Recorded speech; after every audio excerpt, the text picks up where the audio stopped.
Hello and welcome to Mechanical Academy. तो चलिए आज की वीडियो में डिस्कस करेंगे important 1 marks question of GATE 2022 for mechanical branch. और ये सेट 2 है, ठीक है। जो आफ्टरनून सेशन का पेपर था ये उसका सॉल्यूशन है। केवल 1 मार्क्स के क्वेश्चन हम लोग डिस्कस करने वाले हैं, ठीक है, क्योंकि ये सारे क्वेश्चन आपके आने वाले कोई भी PSUs एग्ज़ाम या फिर कोई भी स्टेट गवर्नमेंट के एग्ज़ाम होते हैं, ठीक है, उन सब के में ये क्वेश्चन बहुत ज़्यादा इंपॉर्टेंट है।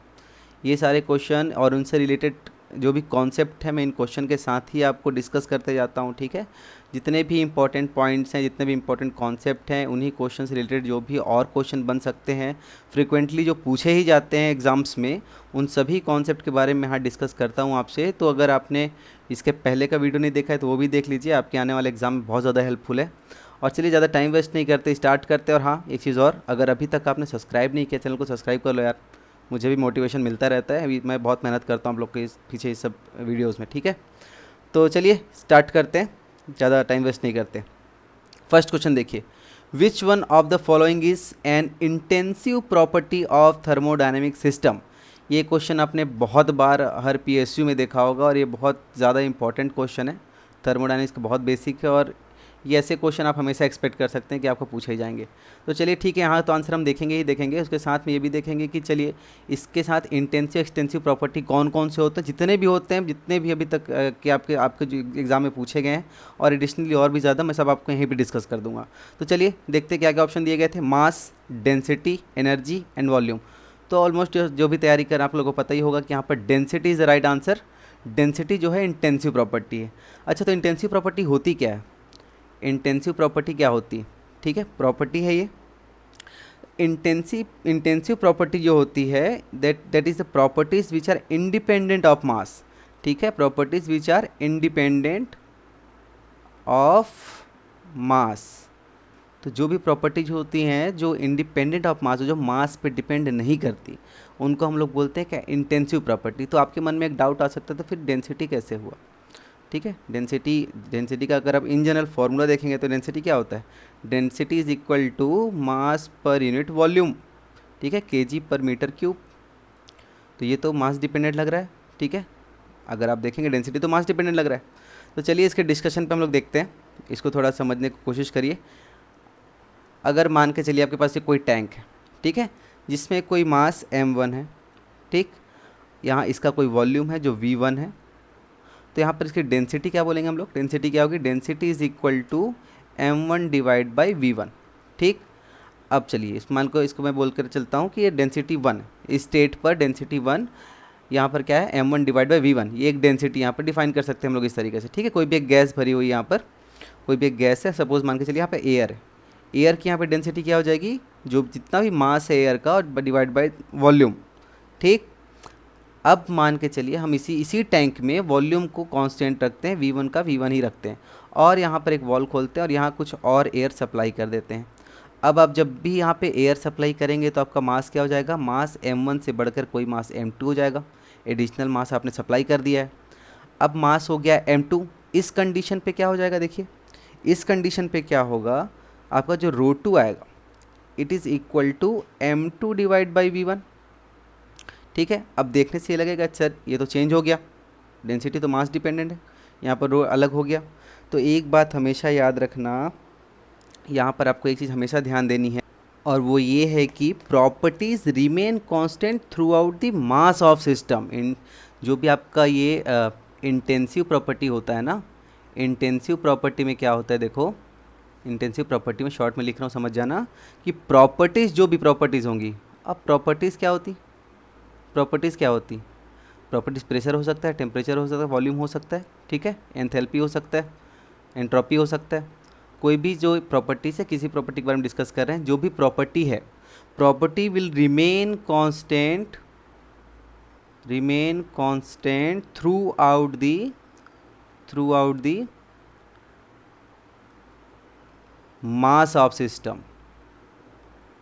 आप किसी दो स्टेट को कंपेयर नहीं करते हो, ठीक है, किसी दो स्टेट को कंपेयर नहीं करते हैं। जब यहाँ पर की अगर हम बात करेंगे, सपोज़ मान के चलो यहाँ पर कोई पॉइंट है A, यहाँ पर कोई पॉइंट है B, यहाँ पर कोई पॉइंट है C। अगर हर जगह मैं डेंसिटी की बात करूँ, rho at A, rho at B, rho at C, कोई भी पॉइंट मैंने हम लोग ले लेते हैं, यहाँ पर सब जगह डेंसिटी क्या होगी? m1 डिवाइड बाई v1 ही होगी, ठीक है, हर जगह density m1 divide by v1 ही होगी। तो डेंसिटी जो है यहाँ पर mass divide by volume, it is remain constant through out the mass of system. ठीक है, पूरे जितना भी मास है हर जगह इस सिस्टम में, हर जगह डेंसिटी क्या है, कांस्टेंट है। वैसे ही जब मैं इस कंडीशन की बात करता हूँ जहाँ मैंने और मास ऐड कर दिया, अगर आप सिर्फ इसी सिस्टम की बात करेंगे, यहाँ पर भी हम ले लेते हैं बहुत सारे point, point A, point B, point C, point D, कितने भी पॉइंट ले लो आप, इन सारे पॉइंट्स पे अगर हम देखते हैं density rho at A it is equal to m2 by v1। ठीक है, यही रो बी पे भी यही होगा, बी पॉइंट पे भी यही होगा, सी पॉइंट पे भी यही होगा और डी पॉइंट पे भी होगा। जितने भी पॉइंट आप इस सिस्टम पे लेंगे हर जगह डेंसिटी सेम होगी। तो एक चीज़ और याद रखना कि दो स्टेट को आप कंपेयर नहीं करते, जो दिया गया स्टेट है, जो आपका जो एक स्टेट दिया जाएगा उस समय पर सिस्टम में जितना भी मास है उस थ्रू आउट द मास आपका प्रॉपर्टी कांस्टेंट होना चाहिए। अगर ऐसा होता है तो वो प्रॉपर्टी इंटेंसिव प्रॉपर्टी होगी। जो भी प्रॉपर्टी अगर कांस्टेंट आ रही है थ्रू आउट द मास वो इंटेंसिव प्रॉपर्टी होगी। कौन कौन से होते हैं इंटेंसिव प्रॉपर्टी, कितने सारे होते हैं देखो। इंटेंसिव प्रॉपर्टी प्रेशर होता है, प्रेशर होता है, मैं शॉर्ट में लिख रहा हूँ, थोड़ा पेन टेबलेट मेरा ठीक नहीं है तो मैं आपको शॉर्ट में बोल रहा हूँ, आप याद करते जाना, आप चाहो तो नोट कर सकते हो। प्रेशर होता है, टेम्परेचर होता है, डेंसिटी होता है, थर्मल कंडक्टिविटी के, थर्मल कंडक्टिविटी भी इंटेंसिव प्रॉपर्टी, ये सारे लिस्ट में बना रहा हूँ, ये इंटेंसिव प्रॉपर्टीज़ की है, याद रखना, नोट करके रख लो, एग्जाम में पूछा जाता है, सब चीज़ बहुत इंपॉर्टेंट है। Pressure, temperature, density, thermal conductivity, specific enthalpy, specific volume, ठीक है, specific enthalpy, specific volume, specific entropy, और जितने भी स्पेसिफिक क्वांटिटीज़ होती हैं, ऑल स्पेसिफिक क्वांटिटीज़, ठीक है, जितने भी स्पेसिफिक क्वांटिटी क्या होता है, total enthalpy divide by mass, ये क्या हो जाता है, specific enthalpy. Total volume by mass, ये क्या हो जाता है, specific volume. Total entropy by mass, ये क्या हो जाता है, स्पेसिफिक एंट्रोपी। ठीक है, यहाँ पर ये H जो होगा किस में, इसकी यूनिट क्या होगी, किलो जूल पर KG kelvin, sorry kilo joule पर केजी, और जो एंट्रोपी होगी क्या हो जाएगी, किलो जूल पर केजी केल्विन। इसका क्या होगा, मीटर क्यूब पर केजी, स्पेसिफिक वॉल्यूम का। तो जो भी पर केजी वाली चीज़ें, यानी कि जो भी स्पेसिफिक क्वांटिटी, सारी स्पेसिफिक क्वांटिटी क्या होती है, इंटेंसिव प्रॉपर्टी होती है। ये चीज़ याद रखना। Hardness of an object, hardness of an object, ये भी इंटेंसिव प्रॉपर्टी है। कहीं पर भी निकाल के देख लो किसी भी एक मेटल का, हर जगह आपको हार्डनेस सेम मिलेगी। ठीक है, तो hardness of an object is intensive property. Surface tension, surface tension, ठीक है, सरफेस टेंशन सिग्मा से दिखा रहा हूँ मैं, सरफेस टेंशन में इंटेंसिव प्रॉपर्टी है। विस्कोसिटी, विस्कोसिटी, विस्कोसिटी भी इंटेंसिव प्रॉपर्टी है। Melting point and boiling point जो होते हैं, मेल्टिंग पॉइंट और boiling point, boiling point, writing बहुत बुरी है बट जो आपके काम की चीज़ आप सुन भी रहे हैं साथ साथ में नोट कर सकते हैं। मेल्टिंग पॉइंट और बॉइलिंग पॉइंट ये दोनों भी क्या है, इंटेंसिव प्रॉपर्टी। तो ये सारे लिस्ट है इंटेंसिव प्रॉपर्टी के, हमेशा याद रखना इन चीज़ों को। ठीक है, तो और देखते हैं, चलिए अब साथ ही में ये भी देख लो कि एक्सटेंसिव प्रॉपर्टी क्या होता है। इतना देख ही लो तो एक्सटेंसिव प्रॉपर्टी भी साथ में देख ही लो। एक्सटेंसिव प्रॉपर्टी क्या होता है, बिल्कुल उसका डिफरेंट है, depends upon mass. All the properties which depend upon mass are known as extensive property. This will depend upon mass. ठीक, तो चलिए एक्सटेंसिव प्रॉपर्टीज़ का एक और नाम है, इसको बोलते हैं क्या, एक्सटेंसिक प्रॉपर्टी बोलते हैं, एक्सटेंसिक प्रॉपर्टीज़। ठीक है, वैसे ही इंटेंसिव प्रॉपर्टी का एक और नाम है इंट्रिंसिक प्रॉपर्टी बोलते हैं। ठीक है, यहाँ पर साइड में और बता देता हूँ, अगर इस नाम से पूछ लेगा तो याद रखना आप। इंटेंसिव प्रॉपर्टी को, प्रॉपर्टी का एक और नाम है, इसको बोलते हैं अपन इंट्रिंसिक प्रॉपर्टी। ठीक है, इसका अच्छा, इसको कभी कभी हम लोग और बोलते हैं क्या, बल्क प्रॉपर्टी भी बोलते हैं, बल्क प्रॉपर्टी। तो किसी भी नाम से आ जाए, इंटेंसिव प्रॉपर्टी के दोनों नाम हैं, इंट्रिंसिक प्रॉपर्टी और बल्क प्रॉपर्टी। वैसे एक्सटेंसिव प्रॉपर्टी क्या बोलते हैं, इंट्रिंसिक प्रॉपर्टी बोलते हैं। चलिए ठीक है, इंट्रिंसिक प्रॉपर्टी आर भी यहाँ पर। ठीक, कौन कौन से होते हैं प्रॉपर्टीज़ जो एक्सटेंसिव प्रॉपर्टी होती हैं, वॉल्यूम, टोटल वॉल्यूम, हाँ टोटल वॉल्यूम की बात चल रही है। ठीक है, मीटर क्यूब में total volume, total enthalpy, total entropy, internal energy you, internal energy भी एक्सटेंसिव प्रॉपर्टी है, मगर specific internal energy intensive property हो जाएगी, ठीक है। जो भी स्पेसिफिक टर्म होगा वो इंटेंसिव होगा। टोटल की जब बात कर रहे हैं तो क्या होगा, एक्सटेंसिव प्रॉपर्टी होगा। गिव्स एनर्जी जी, ये भी एक्सटेंसिव प्रॉपर्टी है। हीट कैपेसिटी सीपी, ये भी एक्सटेंसिव प्रॉपर्टी है। हेल्महोल्ट्ज़ जो होता है एक एनर्जी अपना, ठीक है, वो भी अपनी एक्सटेंसिव प्रॉपर्टी है। जितनी भी एनर्जी होती, ठीक है, किलो जूल में जो भी एनर्जी आएंगी अपनी, सभी एक्सटेंसिव प्रॉपर्टी होती है। तो चलिए एक क्वेश्चन यहीं पेंट करते हैं। ये वाला क्वेश्चन आप इन सबको नोट करके रखिए, इनमें से कोई भी एक चीज़ पूछा जा सकता है आपसे। तो इस क्वेश्चन में काफ़ी सारी चीज़ें आपने सीख ली। नेक्स्ट क्वेश्चन देखते हैं। चलिए देखो क्वेश्चन में क्या दिया है। Which one of the following is definition of ultimate tensile strength UTS obtain from a stress strain test on a metal specimen, ठीक है। आपको स्ट्रेस स्ट्रेन कर्व में टेस्ट जो दिया हुआ है, which one of the following is definition of ultimate tensile strength obtain from stress strain test. अब देखिए चलो ऑप्शन क्या क्या दिया गया, देखो बहुत इजी क्वेश्चन है। Stress value where the stress strain curve transition from elastic to plastic behaviour, ठीक। बी क्या है देखते हैं, the maximum load attend divided by the original cross section area. Third one क्या है, the maximum load attend divided by the corresponding instantaneous cross section area. And fourth one, stress where the specimen fractures. अब आपके question में क्या साफ साफ पूछा है, which of the following is definition of ultimate tensile strength. अब आपको इसके रेफरेंस में देखना है, तो ये अल्टीमेट टेंसाइल स्ट्रेंथ होता कहाँ पर है, देखते हैं वन बाय वन ग्राफ में देखेंगे जा करके। मगर देखिए पहले अगर ऑप्शन के बारे में बात करें, stress value where the stress strain curve transition from elastic to plastic behaviour.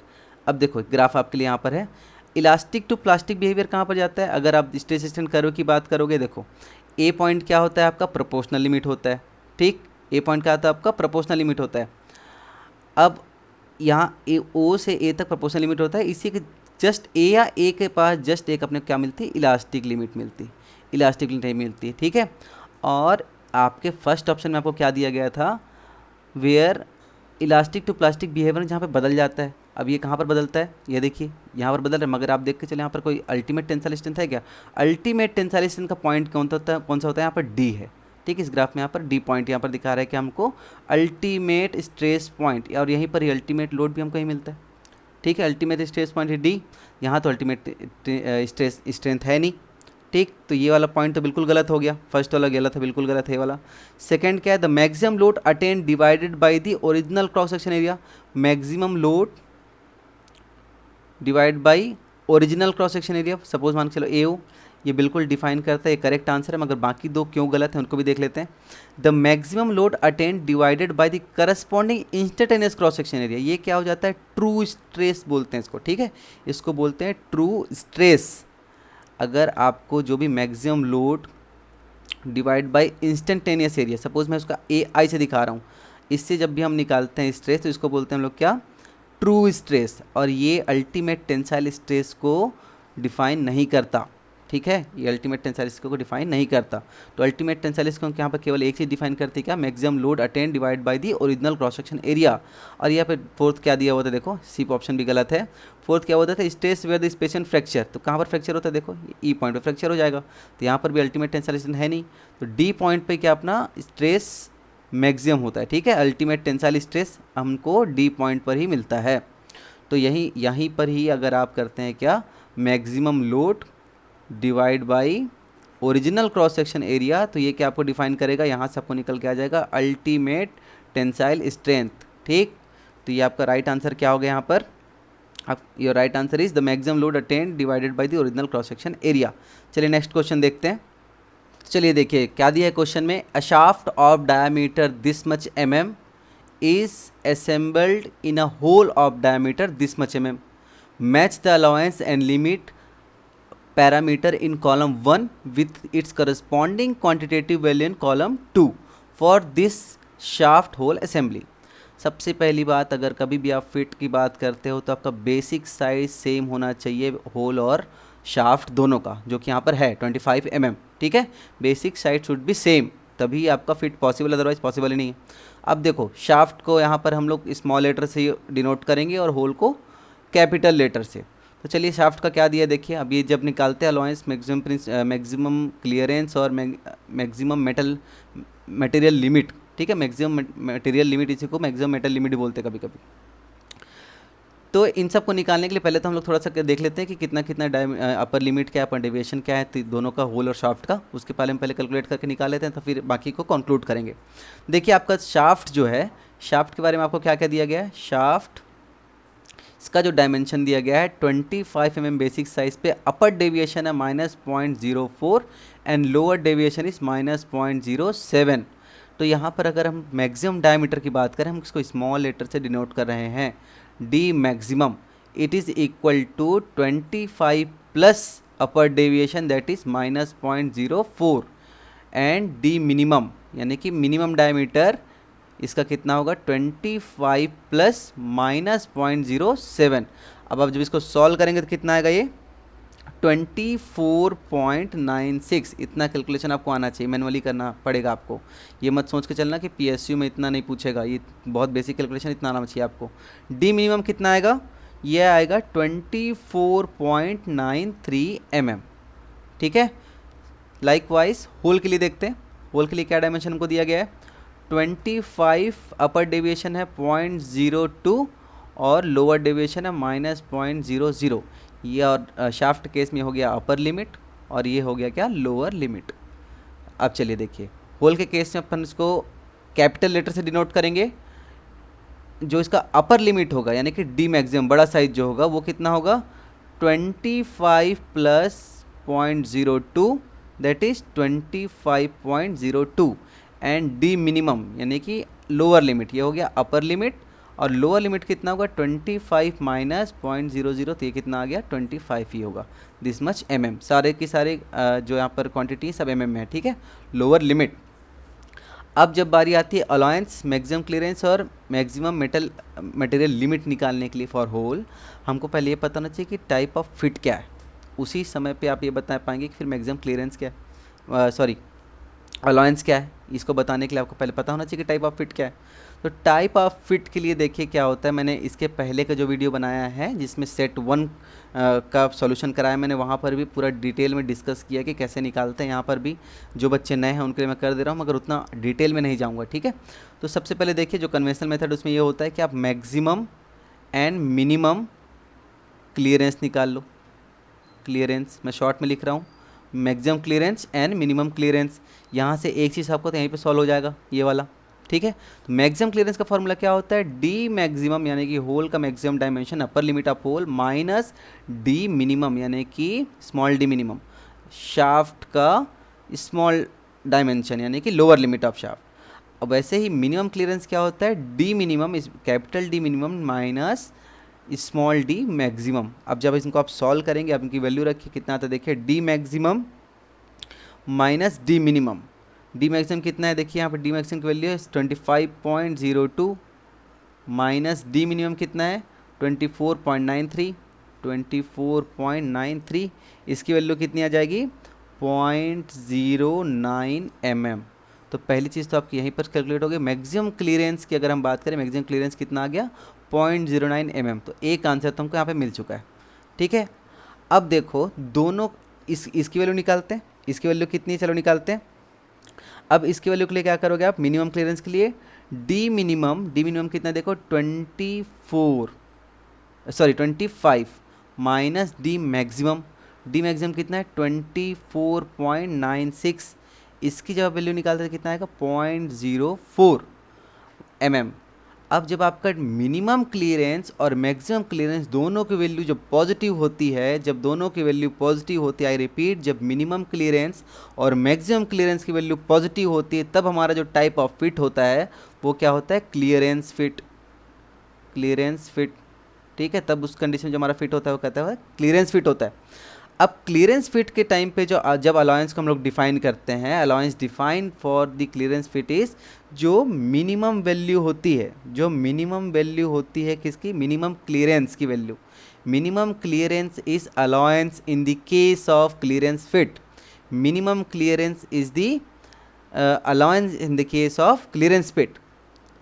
Allowance तो अलाउंस क्या होता है इन the case of clearance fit is that is minimum clearance. Minimum clearance को ही अलाउंस बोलते हैं क्लियरेंस फिट के केस में।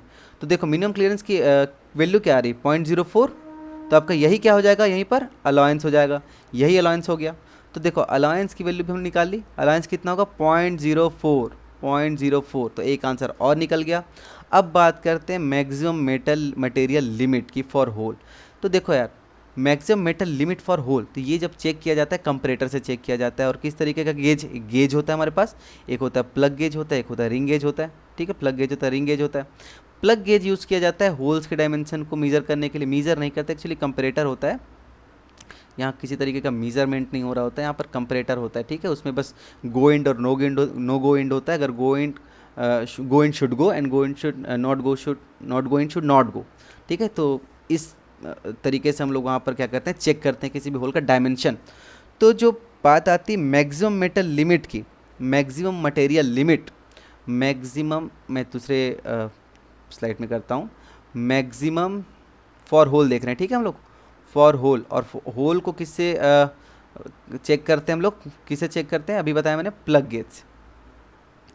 Plug gauge ठीक कैसा दिखता है, डंबल के जैसा होता है ऐसा। This is go end and this is no go end. ठीक है, गो इंड को जाना चाहिए, नो गो इंड को नहीं जाना चाहिए, जैसा नाम वैसे ही काम है। तो फॉर होल जब हम देखते हैं maximum material limit, maximum material limit, तो मैक्सिमम मटेरियल लिमिट जो होता है होल का वो होता है d minimum, minimum diameter of hole, यानी कि यही क्या होगा, लोअर लिमिट ऑफ होल। इसी को ही क्या बोलते हैं, मैक्सिमम मटेरियल लिमिट या maximum metal limit for hole, d minimum. तो क्या साइज़ था इसका, क्या साइज़ क्या था, देखो डी मिनिमम हमारा क्या था, डी मिनिमम वॉज 25 mm। ठीक है, डी मिनिमम वॉज 25 mm। अब ये तो हमारा क्वेश्चन सॉल्व हो गया, यहाँ पे हमने सारी चीज़ निकाली, ये कितना हो गया, देखो यहाँ पर ये भी आंसर आ गया 25.0 mm, ये हमारा आंसर होगा। ठीक है, अगर चले थोड़ा एडिशनली हम लोग जान भी लेंगे तो कोई बुराई नहीं है। मिनिमम मेटल लिमिट का अगर पूछ लिया होता क्वेश्चन में, तो minimum metal limit for hole, तो ये होता है डी मैक्सिमम, यानी कि अपर लिमिट ऑफ होल। ये कितना था, देखो ये कितना निकाले थे हम लोग, 25.02 mm। तो ये क्या होता, minimum metal limit of hole. अगर आपसे क्वेश्चन में ये पूछ लिया जाता कि फॉर शाफ्ट बताइए, for shaft maximum metal limit, limit या फिर मटेरियल लिमिट दोनों बोल सकते हैं, और मिनिमम मेटल लिमिट कितना होता, तो शाफ्ट के केस में मैक्सिमम मेटल लिमिट होता है डी मैक्सिमम, यानी कि अपर लिमिट ऑफ शाफ्ट, और मिनिमम मेटल लिमिट जब निकालते थे क्या होता है, डी मिनिमम, यानी कि लोअर लिमिट ऑफ शाफ्ट। तो अगर आपसे शाफ्ट के बारे में पूछा जाता तो आप डी मैक्सिमम और डी मिनिमम बता देते। डी मैक्सिमम कितना था हमारा 24.96 mm एंड डी मिनिमम क्या था 24.93। तो ये बेसिक है। ठीक है, आपसे तो यहाँ तक पूछा गया था, मगर एडिशनली जानकारी इसको याद रखना, बहुत सारे एग्जाम में पूछा जाता है, बहुत सारे एग्जाम में पूछा जाता है। ठीक, तो मैं आई थिंक आपको समझ में आ गया होगा, समझदार हैं आप, समझ गए होंगे। चलिए ठीक है, एक चीज़ और देख लो इसी में, एक चीज़ आपकी और बता देता हूँ। कई बार आपको एग्जाम में ये पूछा जाता है कि गो इंड का साइज़ क्या होगा बताइए, आप सिर्फ इतना ही आपको वैल्यू देकर के पूछ लिया जाता है कि बताओ basic size of go end क्या होगा। ठीक है, आपको सिर्फ यही पूछ लिया जाता है कि बेसिक, और बहुत कन्फ्यूज़न होता है यहाँ पर, बहुत से बच्चे बहुत कन्फ्यूज रहते हैं, तो इसको एकदम ध्यान से सुनो, अच्छे से सुनो, और ये पूछा ही जाता है, बहुत इंपॉर्टेंट क्वेश्चन है। ठीक है, basic size of go end. अब देखो गो इंड तो दो जगह होगा, ठीक है, दो जगह होगा मतलब कहाँ पर होगा, आपका प्लग गेज में भी होगा और रिंग गेज में भी होगा, प्लग गेज में भी होगा और रिंग गेज में भी होगा। प्लग गेज कैसा दिखता है, अभी बताया था डंबल के साइज का होता है, लाइक दिस, और रिंग गेज कैसा होता है, ये शाफ्ट को चेक करता है। ठीक है, ये शाफ्ट को चेक करता है रिंग गेज, ये समथिंग लाइक दिस।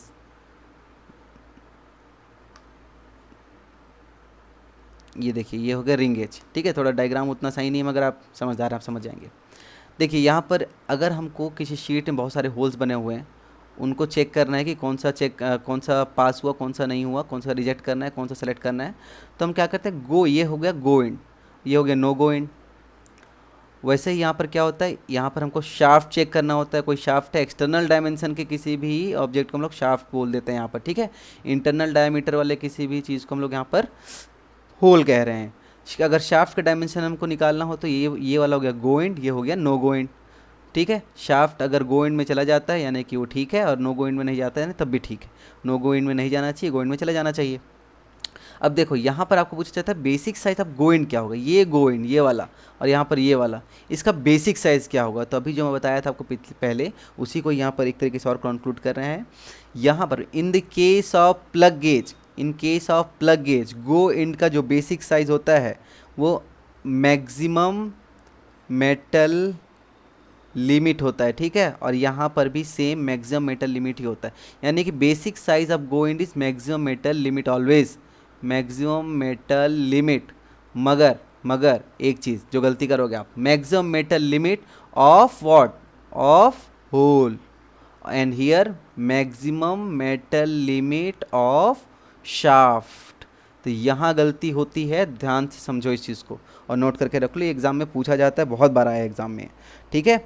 तो यहाँ पर maximum metal limit of hole, तो maximum metal limit of hole मैंने भी क्या बताया था आपको, ये होता है minimum diameter of, minimum dia of hole, है ना। अभी थोड़ी देर पहले ही बताया था मैंने, ये डी मिनिमम होता है यानी कि लोअर लिमिट ऑफ होल होता है, ठीक है। वैसे ही यहाँ पर क्या होता है, ये maximum metal limit of shaft क्या होता है, ये डी मैक्सिमम होता है यानी कि मैक्सिमम डाया ऑफ शाफ्ट होता है, ठीक है, यानी कि अपर लिमिट ऑफ शाफ्ट होगा, ठीक। तो आपको यही क्वेश्चन पूछा जाता है, ये ऑप्शन में दिए रहते हैं, आपको घुमा फिरा के दे देगा और आपसे ही पूछेगा। तो हमेशा याद रखना, गो एंड का बेसिक साइज होता है हमेशा maximum metal limit. In the case of plug gauge ये maximum metal limit of hole होता है यानी कि मिनिमम डाया ऑफ होल होता है यानी कि लोअर लिमिट ऑफ होल होता है। वैसे ही रिंग गेज के केस में ये maximum metal limit of shaft यानी कि मैक्सिमम डायमीटर ऑफ शाफ्ट यानी कि अपर लिमिट ऑफ शाफ्ट होता है। तो इस बात को हमेशा याद रखना, ये एग्जाम में आता है। चलिए नेक्स्ट क्वेश्चन देखते हैं। तो देखिए एक आसान सा क्वेश्चन है, इसमें क्या पूछा गया था, विच one of the following can not impart linear motion in CNC machine, computer pneumatic control machine में ये सब कौन सा इनमें से ऑप्शन है जो लीनियर मोशन नहीं देता है, ठीक है। 4 ऑप्शन दिए गए हैं, linear motor, ball screw, lead screw and chain and sprocket. तो अब अगर थोड़ा भी आपने इसके बारे में पढ़ा है आप इसका आंसर जल्दी कर देंगे। इसका आंसर है chain and sprocket. Chain and sprocket क्या करता है, ये ट्रांसमिट करता है रोटरी मोशन, ठीक है। चेन एंड स्पॉकेट क्या करता है, ट्रांसमिट्स रोटरी मोशन, ठीक, ये रोटरी मोशन ट्रांसमिट करता है। लीनियर मोटर क्या करता है, ये भी इसकी आप पढ़ाई करेंगे, आप इसको पढ़ेंगे जान जाएंगे कि अगर पावर सोर्स प्रोवाइड करते इलेक्ट्रिकल ट्रैक्शन का, ये स्ट्रेट लाइन पे पावर ट्रैक्शन, जो इलेक्ट्रिक पावर ट्रैक्शन होता है को सप्लाई करता है, ना कि रोटरी मोशन में जो कोई कन्वेंशनल हमारे मोटर्स में होता है ऐसे तरीके से नहीं करता। ये लीनियर डायरेक्शन पे मोशन प्रोवाइड करता है, ठीक है। बॉल स्क्रू क्या होता है, बॉल स्क्रू में क्या होता है, ball screw is use for generally transmission of rotational motion into the linear motion, ये रोटेशनल मोशन को लीनियर मोशन में ट्रांसमिट करता है, तो ये भी लीनियर मोशन देता है CNC मशीन में, ठीक है। लीड स्क्रू क्या करता है, lead screw is a kind of mechanical actuator actually, ठीक है, that converts rotational motion into the linear motion, ये भी रोटेशनल मोशन को लीनियर मोशन में कन्वर्ट करता है, ठीक। तो ये दोनों के दोनों ball screw and lead screw क्या करते हैं, रोटेशनल मोशन को लीनियर मोशन में कन्वर्ट करते हैं। लीनियर मोशन भी लीनियर डायरेक्शन पे ट्रांसमिट करता है, बट यहाँ जो चेन एंड स्पॉकेट है यही बस क्या करता है, ट्रांसमिट रोटेशनल मोशन। तो आपका सही आंसर क्या हो जाएगा, चेन एंड स्पॉकेट। तो चलिए रीड करते हैं, क्वेश्चन क्या दिया गया देखो, which of the following non dimensional term is an estimate of Nusselt number. Very important question, very important. Nusselt number पे हमेशा क्वेश्चन पूछा जाता है, ठीक है, हमेशा, बहुत इंपॉर्टेंट पैरामीटर है। सभी PSUs में आपको लगभग ये मिल ही जाएगा कि नसल्ट नंबर से संबंधित कोई ना कोई क्वेश्चन आए हुआ है, स्टेट गवर्नमेंट एग्जाम हो चाहे सेंट्रल गवर्नमेंट एग्जाम हो, नसल्ट नंबर से रिलेटेड क्वेश्चन आता ही है। तो थोड़ा डिटेल में यहाँ पर बता देता हूँ, डिटेल बहुत ज़्यादा डिटेल भी नहीं, ज़्यादा टाइम वेस्ट नहीं करेंगे, मगर इसके पहले कि ये सारे ऑप्शंस में आप जजमेंट करना स्टार्ट करें, थोड़ा सा बेसिक देख लीजिए नसल्ट नंबर होता क्या है। देखिए डायमेंशनलेस पैरामीटर है, ठीक है, इसका डायमेंशन नहीं होता, डायमेंशनलेस पैरामीटर है। Dimensionless parameter HL/K is known as actually Nusselt number, ठीक है। क्या होता है, NU Nusselt number is equal to HL/K, जहाँ पर H क्या है, कन्वेक्टिव हीट ट्रांसफ़र कोफिशिएंट, ठीक है, कन्वेक्टिव हीट ट्रांसफ़र कोफिशिएंट है। L क्या है, कैरेक्टरिस्टिक लेंथ है, ठीक है, कैरेक्टरिस्टिक लेंथ बोलते हैं इसको। In case of flat plate हम लोग इसको कैरेक्टरिस्टिक लेंथ बोल देते हैं, और समटाइम इसको हम लोग हाइड्रोलिक डायमीटर के नाम से भी जानते हैं, एल को। ठीक है, ये कैरेक्टरिस्टिक लेंथ। के क्या है? थर्मल कंडक्टिविटी है। तो इसका कोई डायमेंशन नहीं आता, इसको सॉल्व करोगे डायमेंशनलेस नंबर है। यही क्या होता है? नसेल्ट नंबर होता है। एक्चुअली ये क्या करता है? नसेल्ट नंबर आपका रिलेशन बताता है कन्वेक्टिव कोफिशिएंट जो आपका एच है, characteristic length and thermal conductivity के बीच में क्या रिलेशन है, नसेल्ट नंबर डिफाइन करता है। तो चलो देखते हैं इनके अलावा भी नसेल्ट नंबर और किस तरीके से डिफाइन हुआ है। तो चलो स्टार्ट करते हैं। देखो, हीट ट्रांसफ़र, जब भी हम मान के चलो कि कोई प्लेट ले लो, एक एग्जांपल के लिए आपको बता रहा हूँ, एक प्लेट ले लो, यहाँ से कोई हीट ट्रांसफ़र इस तरीके से हो रहा है। यहाँ पर T1 है, सराउंडिंग टेम्परेचर इन्फिनिटिव है। सपोज मान के चलिए T1 is greater than T infinitive. इस कंडीशन पे हम लोग देख रहे हैं कि heat transfer no doubt T1 से T इन्फिनिटिव की तरफ होगा। ठीक है, अब देखो अगर हम लोग यहाँ पर देखें मोड ऑफ हीट ट्रांसफ़र, तो इस प्लेट में इस सरफेस तक क्या होगा? कंडक्शन के मोड से हीट ट्रांसफ़र होगा, उसके बाद कन्वेक्शन के थ्रू हीट ट्रांसफ़र होगा। तो अगर सरफेस की बात करें, जस्ट सरफेस की बात करें, यानी कि अगर मैं इस डायरेक्शन को y ले लूँ, ठीक है, इस तरफ को x ले रहा हूँ, y डायरेक्शन पे अगर हम y = 0 की बात करें तो वहाँ पर कंडक्शन और कन्वेक्शन की वैल्यू सेम होगी। ठीक है, यानी मैं क्या कहना चाह रहा हूँ, heat transfer is equal to heat transfer by conduction and it is equal to heat transfer by convection. ठीक है, Q conduction is equal to Q convection. अब कंडक्शन में हमारे पास हीट ट्रांसफर का क्या फॉर्मूला है? फोरियर लॉ है। ठीक है, वो क्या होता है? -KA dt/dy, बट dt/dy होता है but where at y is equal to 0। इसी इंटरफेस पर देख रहे हैं हम लोग, सिर्फ इसी इंटरफेस पे देख रहे हैं। It is also equal to Q convection. Convection किससे डिफाइन है? Newton's law. ठीक है, तो इसका क्या हो जाएगा? Newton's law of cooling. Newton's law में क्या दिया गया? HA dt, यानी कि dt क्या होगा? dt delta T. अब यहाँ पर dt क्या देखो? -KA dt/dy, ये तो एज इट इज़ रहेगा y = 0 पे। और HA dt क्या है? यहाँ पर हो जाएगा T सरफेस, यानी कि T1, सपोज मान लो T1 यहाँ पर, और इसको मैं बल्कि सरफेस ही बोल दूँ, या T1 जो T सरफेस का ये मीज़र है, उसका टेम्परेचर T सरफेस T1 है, को TS लेके चलते हैं, आपको जनरलाइज करने में आसानी होगी। TS - T इन्फिनिटी, इन्फिनिटी क्या है? सराउंडिंग का टेम्परेचर है। ठीक है, यहाँ तक समझ में आया? Q equal to Q conduction equal to Q convection at interface. बाकी जगह पे नहीं होगा ऐसा, केवल इंटरफेस पे ऐसा होगा। ठीक है, चलो इसके आगे थोड़ा सा और बढ़ते हैं। क्या होगा इसके आगे? अगर हम यहाँ से निकालें H इज़ इक्वल टू, ठीक है, HA TS - T इन्फिनिटी था, is equal to -KA dt/dy at y equal to 0 था। हम यहाँ से h की वैल्यू निकालते हैं। h की वैल्यू क्या निकल जाएगी? -KA/A dt/dy at y is equal to 0 multiplied by 1/TS - T infinitive. A get cancel, क्या बचा? -K dt/dy at y equal to 0 multiplied by 1/TS - T surrounding. उसके बाद इसको और थोड़ा सॉल्व करते हैं, हम k को इस तरफ शिफ्ट कर लेते हैं, h/k it is equal to -dt/dy at y equal to 0 and divided by TS - T infinity. ठीक है, अब चलिए एक चीज़ यहाँ पर और डिफाइन करते हैं हम लोग। मैं यहाँ पर मल्टीप्लाई कर रहा हूँ L का, कैरेक्टरिस्टिक लेंथ को यहाँ पर इंट्रोड्यूस कर रहा हूँ। ठीक है, तो अगर मैं यहाँ पर एक नया टर्म इंट्रोड्यूस करता तो उतना मेरे को यहाँ पर भी वैल्यू ऐड करना पड़ेगा, मल्टीप्लाई करना पड़ेगा, सॉरी। ठीक है, तो अब नया टर्म हमारा क्या हो गया? HL/k is equal to -dt/dy at y equal to 0 multiplied by, इसको नीचे लेके चलते हैं L को, एक्चुअली इसको नीचे ले जाना चाह रहे हैं, TS - T infinity divide by L। ठीक है, अब इस टर्म को थोड़ा सा एनालाइज करिए, ये क्या दिखा रहा है? HL/k जो है, HL/k थोड़ी देर पहले हम लोग देखे थे, नसेल्ट नंबर क्या था? HL/k, यही रिप्रेजेंट करता है। अब इसको मैं पूरा नसेल्ट नंबर बोल सकता हूँ। अब dt/dy क्या दिखा रहा है? ये dt/dy क्या दिखाता है? This represent the slope of temperature distribution. ठीक है, slope of temperature distribution curve at surface.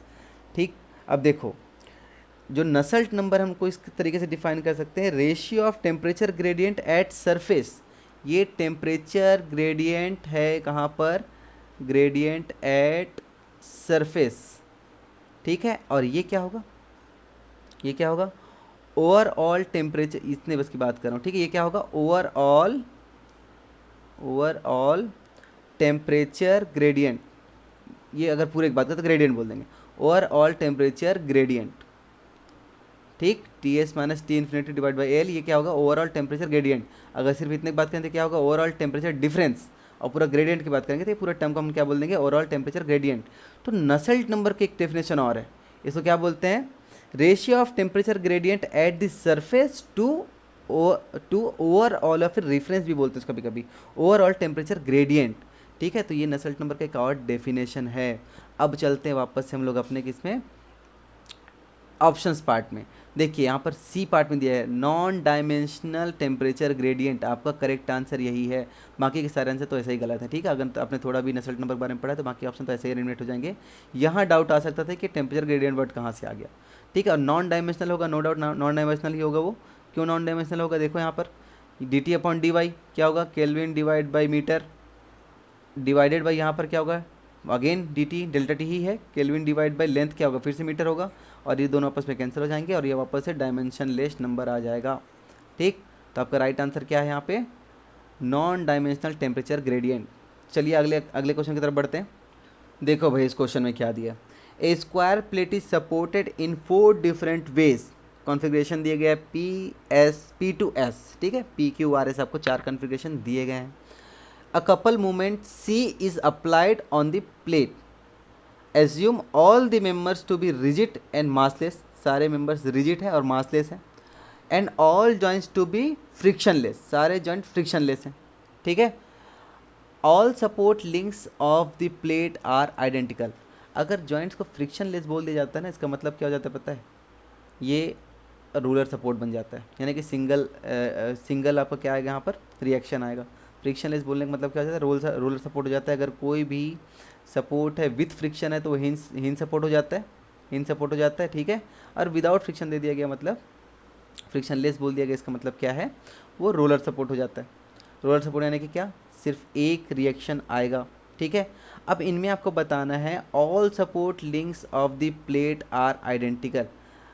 अब ये दिया गया आपको, सॉरी आपको बताना क्या है, the square plate can remain in equilibrium in its initial state for which one of or more of following support configuration. एक गेट का क्वेश्चन है, इसमें मोर देन वन आंसर हो सकता है, एमएसक्यू टाइप का क्वेश्चन रहता है, ठीक है। तो यहाँ पर एक स्कोप दे देता है क्वेश्चन, जब भी ऐसा पूछता है आपको क्या पूछा गया है, which the square plate can remain in equilibrium in its initial state for which one or more of the following support configuration. आपको बताना है कि किस में ये इक्विलिब्रियम में रह सकता है, ठीक है। इक्विलिब्रियम में रहने का मतलब क्या है कि जो भी एक्टिंग कपल होगा, जो भी रिएक्टिंग कपल होगा, दोनों एक दूसरे को कैंसिल आउट कर दे, तब तो अपने स्टेशनरी पोजीशन में रहेगा, इक्विलिब्रियम पे रहेगा वो। किसी तरफ पे मूवमेंट जनरेट नहीं होना चाहिए, किसी तरफ पे भी कोई रिजल्टेंट फोर्स नहीं होना चाहिए, तभी वो इक्विलिब्रियम कंडीशन पे होगा। तो चलिए देखते हैं, हम पी के बारे में देखते हैं वन बाई वन, हम यहीं से देखते हैं। ये क्वेश्चन को अगर आप देखो कैलकुलेट करने जाओगे तो भी कॉल सॉल्व कर लोगे, और भाई only seeing with common sense इसको आप तब भी सॉल्व कर सकते हो। देखो पी की अगर हम बात करें तो ये एक कपल लगा हुआ है, कैसे लगा हुआ है, क्लॉकवाइज डायरेक्शन पे एक कपल लगा हुआ है सी, क्लॉकवाइज डायरेक्शन पे। और देखिए 3 हमारे पास क्या दिए गए यहाँ पर, रिजिड लिंक्स हैं। अब पी में देखो तीनों लिंक का जो अगर हम फोर्स, एक सिंगल जो रिएक्शन फोर्स आएगा वो कहाँ से पास होगा, अगर आप उसको ध्यान से देखो तो ये पास होगा सेंटर ऑफ ग्रेविटी जी से, ठीक है। अगर यहाँ पर सेंटर ऑफ ग्रेविटी जी है तो ये वहीं से ही पास होगा। तो जो भी कपल, एक्टिंग कपल है, उसको काउंटर करने के लिए किसी भी तरीके का मूवमेंट तो जनरेट होगा ही नहीं, क्योंकि सारे के सारे फोर्सेस के जो हैं कॉन्करेंट हो जा रहे हैं एट जी, सारे कॉन्करेंट फोर्स सिस्टम है। इस कंडीशन पे कभी भी मूवमेंट जनरेट नहीं होता। तो एक कंडीशन पी पे ऐसी पॉसिबिलिटी कि नहीं, ये तो बिल्कुल इक्विलिब्रियम में रह ही नहीं सकता, क्योंकि कपल लगा है और कपल को काउंटर करने के लिए किसी भी तरीके का कपल इसमें आ पाना, इंड्यूस हो पाना इम्पॉसिबल है, ठीक है, क्योंकि फोर्स सिस्टम ऐसा है जो कि कॉन्करेंट सिस्टम है। तो ये तो बिल्कुल P is one of the system जो इक्विलिब्रियम में रह ही नहीं सकता। अब क्यू की बात करते हैं, देखिए यहाँ पर एक कपल लगा, ये भी क्लॉकवाइज डायरेक्शन में एक कपल लगा हुआ है, मगर जो लिंक्स हैं, जो रिजिड लिंक्स हैं, वो अब उनका line of action centre of gravity से पास नहीं हो रहा है। जब वो इससे पास नहीं हो रहा है तो एक का हो सकता है इस तरफ फोर्स है, एक का इस तरफ फोर्स है, एक का इस तरफ फोर्स है, एक का इस तरफ force. they can counter this applied moment C by generating a cumulative movement by all the rigid what क्या दिया अपने पास सपोर्ट्स, ठीक है। जो भी चारों सपोर्ट है एक काउंटर क्लॉकवाइज डायरेक्शन में एक कपल क्रिएट कर सकते हैं और क्लॉकवाइज डायरेक्शन में आपका अप्लाइड था। तो यहाँ पर एक पॉसिबिलिटी बिल्कुल क्यों है कि ये इक्विलिब्रियम कंडीशन में रह सकता है, ये बिल्कुल इक्विलिब्रियम कंडीशन में रह सकता है। इसको काउंटर करने के लिए ये लिंक्स एक रिएक्टिव या फिर काउंटर कपल जनरेट कर सकते हैं। अगर हम कॉन्फ़िगरेशन आर की बात करें तब भी देखिए काउंटर क्लॉकवाइज डायरेक्शन में कपल मौजूद है और जो हमारा रिजिड लिंक है ये एक रिएक्शन इस तरफ होगा, एक रिएक्शन इस तरफ होगा, तो दोनों मिलकर के कपल जनरेट कर सकते हैं काउंटर क्लॉकवाइज डायरेक्शन में और बिल्कुल ये इक्विलिब्रियम कंडीशन में रह सकता है, ठीक है, इक्विलिब्रियम कंडीशन रह सकता है। तो आर भी, आर और क्यू अभी तो हमने डिसाइड कर लिया कि हाँ ठीक है ये बिल्कुल इक्विलिब्रियम कंडीशन में रह सकते हैं। अप्लाइड मूवमेंट को काउंटर करने के लिए रिएक्टिव या फिर काउंटर करने के लिए जो हमारे पास हम जो जनरेट हो रहा है बाय दिस और रिजिड सपोर्ट, जो रिजिड लिंक लगे हैं वो एक मूवमेंट अप्लाई कर सकता है जिससे वो काउंटर हो जाएगा, ठीक है। तो ये दोनों को दोनों इक्विलिब्रियम कंडीशन में रह सकते हैं। एस कॉन्फ़िगरेशन की अगर बात करें, देखो यहाँ पर भी लाइन ऑफ एक्शन इस वाले रिजिड लिंक का इस तरफ कहीं समवेयर हीरो वहाँ का, और ये वाला देखो ये सीधे सीधे पास हो जा रहा है कहाँ, सेंटर ऑफ ग्रेविटी से, तो इसका तो कोई रोल ही नहीं, ये किसी तरीके का मूवमेंट क्रिएट करेगा ही नहीं। हाँ ये कर सकता है, तो आप इसको अगर इस पॉइंट से अगर देखते हैं एक कोई कपल सी क्लॉकवाइज डायरेक्शन पे अप्लाइड है तो ये काउंटर क्लॉकवाइज डायरेक्शन पे काउंटर मूवमेंट जनरेट कर सकता है, तो ये भी स्टेशनरी कंडीशन पे या फिर बोल सकते हैं इक्विलिब्रियम कंडीशन पे रह सकता है। तो पी क्यू आर और एस में Q R and S can be remain in equilibrium state, initial state में ये इक्विलिब्रियम में रह सकते हैं। तो क्या आपका आंसर क्या होगा, क्यू आर एन एस तीनों के तीनों आपके आंसर होंगे और ये तीनों इक्विलिब्रियम कंडीशन पे रह सकते हैं, ठीक है।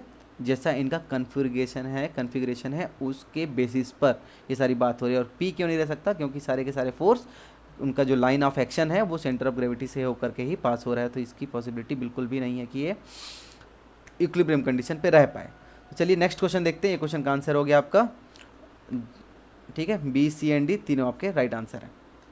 नेक्स्ट क्वेश्चन देखते हैं। चलो देखो तो इस क्वेश्चन में क्या बोला गया, match the additive manufacturing techniques in column 1 with its corresponding input material in column 2। Easy question है, इसके बारे में आप पढ़ेंगे तो आपको डिटेल में पता चल जाएगा, ज़्यादा टाइम वेस्ट इस क्वेश्चन पे नहीं करेंगे, ठीक है। डिटेल में इन पे अगर वीडियो चाहिए होगी, आपको समझना होगा ऐसा प्रोसेस, तो कमेंट बॉक्स में लिखना, मैं इसको प्रॉपरली सेपरेट वीडियो में समझा दूंगा। तो देखिए पहले देखते हैं ये पी क्यू आर जो हमको दिए गए उनका इनसे कैसा मैच है। पहले देखो फ्यूज डिपोजिशन मॉडलिंग क्या होता है, ठीक है। इस प्रोसेस में एक्चुअली क्या होता है, this process uses polymers as a raw material और फिलामेंट, ठीक। तो फिलामेंट ऑफ पॉलीमर्स जो है यहाँ पे इसका आंसर होगा ये 3, ये पी का ये 3 आंसर है। इसको मैं ऐसे ही डिस्कस कर दे रहा हूँ, ठीक है, इसमें कुछ बहुत ज़्यादा सीखने जाने लायक है नहीं, ठीक है। लेमिनेटेड ऑब्जेक्ट मैन्युफैक्चरिंग, इसमें क्या होता है, देखो इस ये एक एक्चुअली ये क्या है, रैपिड प्रोटोटाइप सिस्टम होता है, ठीक है। इसमें ग्लू करके रखते हैं हम बहुत सारे, क्या होता है जो प्लास्टिक या फिर मेटल के लेमिनेट्स होते हैं, कोटेड पेपर होते हैं, इनको ग्लू करके साथ में रखते हैं, बाद में इनको लेज़र टेक्निक से या नाइफ से काट लिया जाता है और अपना प्रोडक्ट मिल जाता है। तो इसका जो राइट आंसर है वो क्या है, शीट ऑफ थर्मोप्लास्टिक और ग्रीन कॉम्पैक्ट मेटल शीट, ये आप इसका आंसर है। एक तीसरा जो आपको आर दिया गया है क्या है, selective laser sintering. Selective laser sintering में क्या होता है, अपने पास पाउडर फॉर्म पे होता है, ठीक है। जो हमारे जो फ्यूजिबल पाउडर होते हैं उनको प्योरली मेल्ट कर दिया जाता है हीट करके, उसका जो हमारा ऑपरेशन उसको परफॉर्म किया जाता है। इसके बारे में डिटेल में पढ़ना, सारी चीज़ आपको मालूम चल जाएगा, बहुत कुछ खास इसमें है नहीं, ये हम पे डिस्कस किया जाए, ठीक। सेलेक्टिव लेजर सिंटरिंग में क्या होता है, हीट फ्यूजिबल पाउडर, ये इसका राइट आंसर होगा। तो यहाँ पर आपका option A is the right answer. Next question देखते हैं, चलिए। अब देखो भाई ये वाला जो क्वेश्चन है बहुत कॉन्सेप्चुअल क्वेश्चन है, ठीक है, ये थोड़ा टाइम टेकिंग है।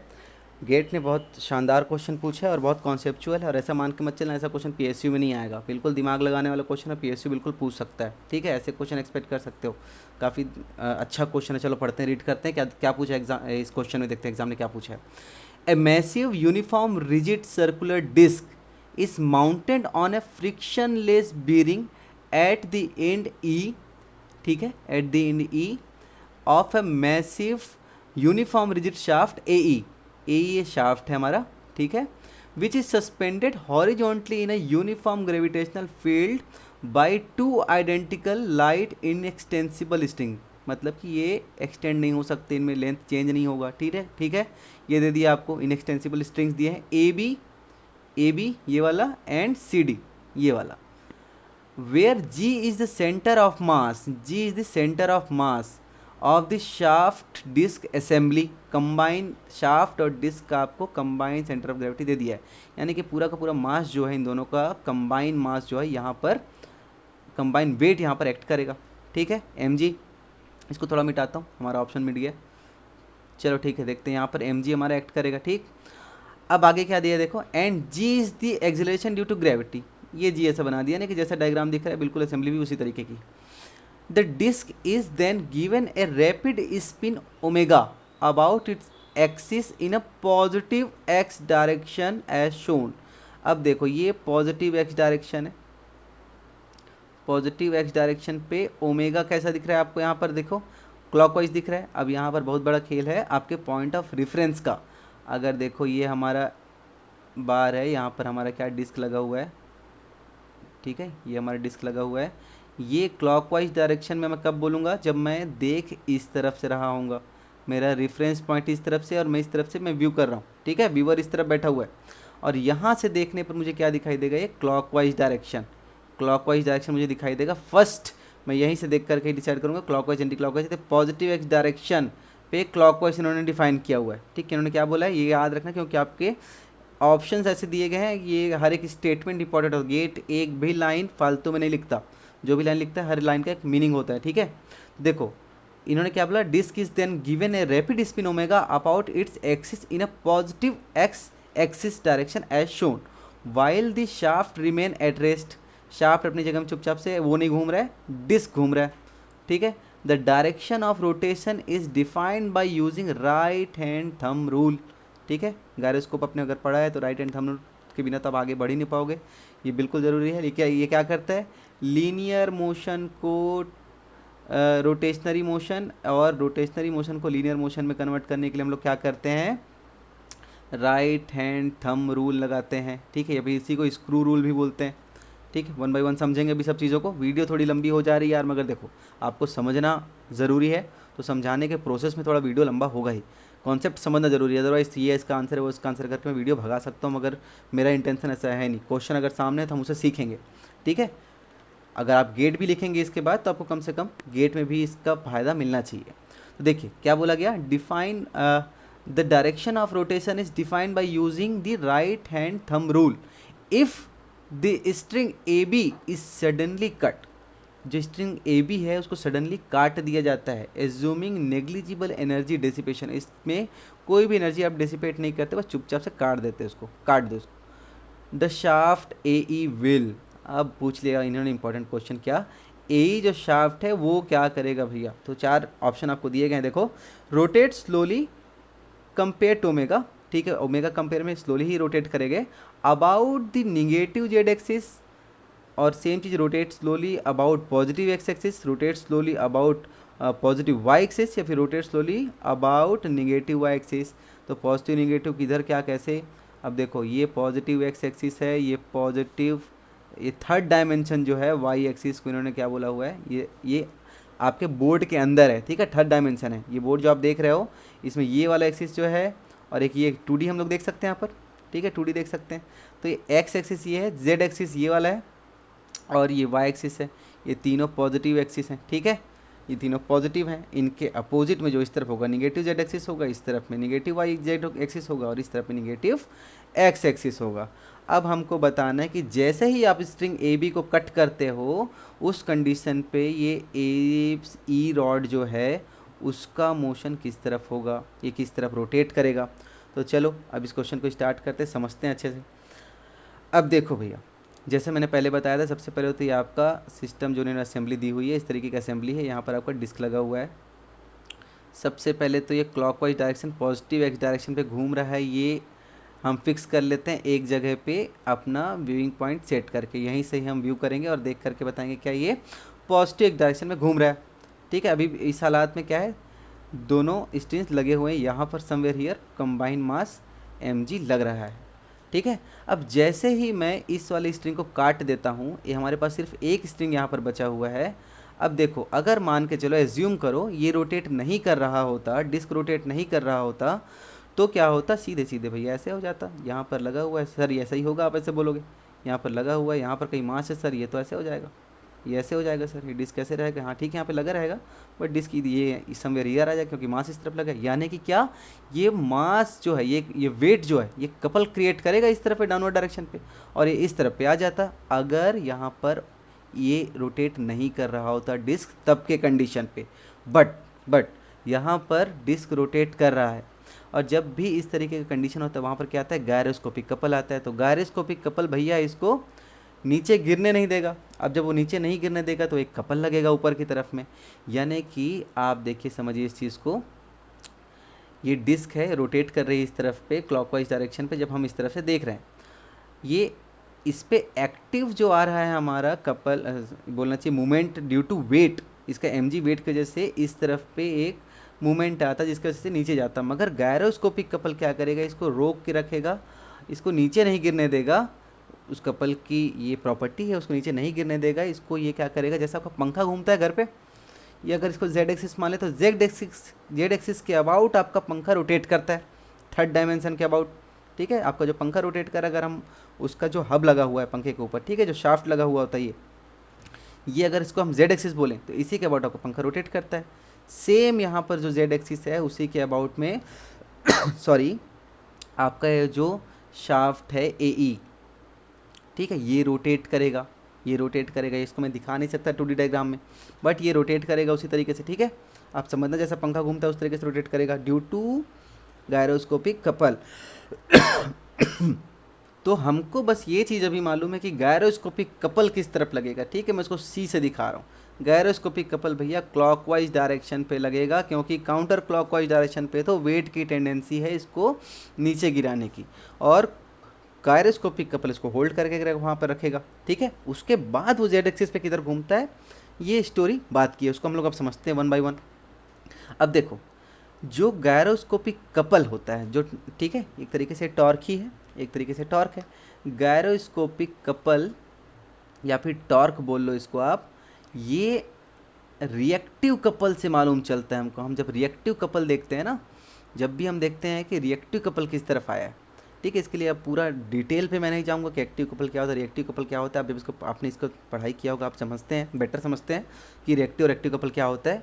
तो मैं उसी कॉन्ट्रास्ट में आपसे बात कर रहा हूँ। Gyroscopic couple is defined by the reactive couple. तो रिएक्टिव कपल, अब देखो, क्लॉकवाइज डायरेक्शन है, अब हमारे पास यहाँ पे रोटेशन है। अब रोटेशन है सर, ये रोटेशन का हमको मालूम है, आपको कपल मालूम है। अब उस एंगुलर जो हमारा रोटेशन है, एंगुलर जो रोटेशन हो रहा है, ठीक है, एंगुलर मोशन कहना चाहिए, एंगुलर जो मोशन हो रहा है वो हमको पता है क्लॉकवाइज डायरेक्शन पे हो रहा है, किसका, गायरोस्कोपिक कपल का। और ये क्या डायरेक्शन पता, अब देखो, हम इसको राइट हैंड थंब रूल से इसके बारे में अब हम रोटेशनल को लीनियर में चेंज करके देखते हैं कि रिएक्टिव कपल है किस तरफ पे, ये देखना होगा। अभी हमको क्लॉकवाइज डायरेक्शन है, ये एंगुलर फॉर्म में पता है, हमको लीनियर फॉर्म पे नहीं पता है। इसके लिए हम क्या करेंगे, राइट हैंड थंब रूल या फिर स्क्रू रूल, ये देखेंगे। ठीक है, दोनों सेम ही है, एक ही तरीके का रिजल्ट दोनों से मिलता है हमको, दोनों सेम ही चीज़ है। अब मान के चलो, इमेजिन करो, कल्पना करो इस चीज़ की, एक स्क्रू है भैया ये, ठीक है, इसको मैंने यहाँ पर ठोक करके अपनी स्क्रीन में लगा दिया, इसका जो नुकीला वाला भाग है वो मेरे स्क्रीन के अंदर ठुकाया हुआ है, ऐसा मान के चलो। अब इसको जब आप क्लॉकवाइज डायरेक्शन पे रोटेट करोगे, जब क्लॉकवाइज डायरेक्शन में किसी स्क्रू को रोटेट करते हो तो वो बाहर निकल के आता है या फिर दीवार में अंदर घुसते जाता है, हाँ, दीवार में अंदर घुसता जाएगा। ठीक है, यानी कि आपसे दूर जाएगा, वो स्क्रू आपसे दूर जाएगा, अवे फ्रॉम यू। तो यही डायरेक्शन क्या बताएगा आपको, रिएक्टिव कपल। ठीक है, क्योंकि आप गायरोस्कोपिक कपल को ही आप यहाँ पर क्या कर रहे हो, कन्वर्ट कर रहे हो। क्लॉकवाइज डायरेक्शन पे था गायरोस्कोपिक कपल, आपने क्लॉकवाइज डायरेक्शन स्क्रू पे लगाया और देखा कि स्क्रू मुझसे दूर जा रहा है, अवे फ्रॉम मी। उस कंडीशन में आपका linear motion is what, away from you, जहाँ पर आप हो आपसे दूर जा रहा है। तो एक्टिव कपल क्या होगा, वो आपकी तरफ होगा। एक्टिव और रिएक्टिव कपल एक दूसरे के जस्ट अपोजिट होते हैं। ठीक है, और एक्टिव कपल ही ये बताता है कि प्रिसीजन का मोशन किस तरफ हुआ है। हमको यही बताना है कि ये रॉड किस तरफ घूमा, और ये क्या, प्रिसीजन एक्सिस पे स्पिन करेगा। ठीक है, प्रिसीजन एक्सिस जो होगा उस पे ही ये रोटेट करेगा, उसी प्लेन पे, प्रिसीजन प्लेन पे ही ये रोटेट करेगा। ठीक है, प्रिसीजन प्लेन पे ये बार रोटेट करेगा। उस प्रिसीजन एक्सिस को, प्रिसीजन प्लेन के बारे में कौन डिफाइन करता है, वो करता है एक्टिव कपल, जबकि gyroscopic couple is defined by the reactive couple. Active couple किस तरफ आएगा, फिर ये आएगा जस्ट इसके अपोजिट डायरेक्शन, यानी कि काउंटर क्लॉकवाइज डायरेक्शन, यानी कि आपकी तरफ। नट बोल्ट बाहर कैसे आएगा, स्क्रू बाहर कैसे आएगा, जब आप उस काउंटर क्लॉकवाइज घुमाओगे। अब भैया जब आप उसको काउंटर क्लॉकवाइज घुमाओगे, वो जब आपकी तरफ आएगा, उस कंडीशन पे क्या होगा, देखो आप अपना मुट्ठी आप बांधिए, ठीक है, अपने हाथ को आप बांधिए।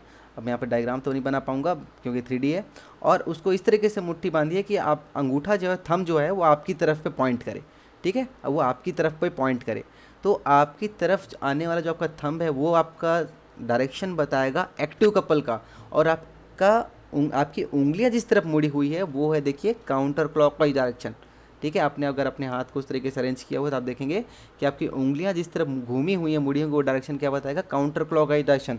और वही काउंटर क्लॉकवाइज डायरेक्शन क्या होगा हमारा भैया, क्योंकि ये एक्टिव कपल से रिलेटेड हम लोग डायरेक्शन ऑफ मोशन देख रहे हैं उंगलियों का, तो एक्टिव कपल किसको बताएगा, एक्टिव कपल बताएगा आपका प्रिसीजन मोशन का डायरेक्शन, यानी कि बार ए का डायरेक्शन काउंटर क्लॉकवाइज, ठीक है, काउंटर क्लॉकवाइज डायरेक्शन होगा।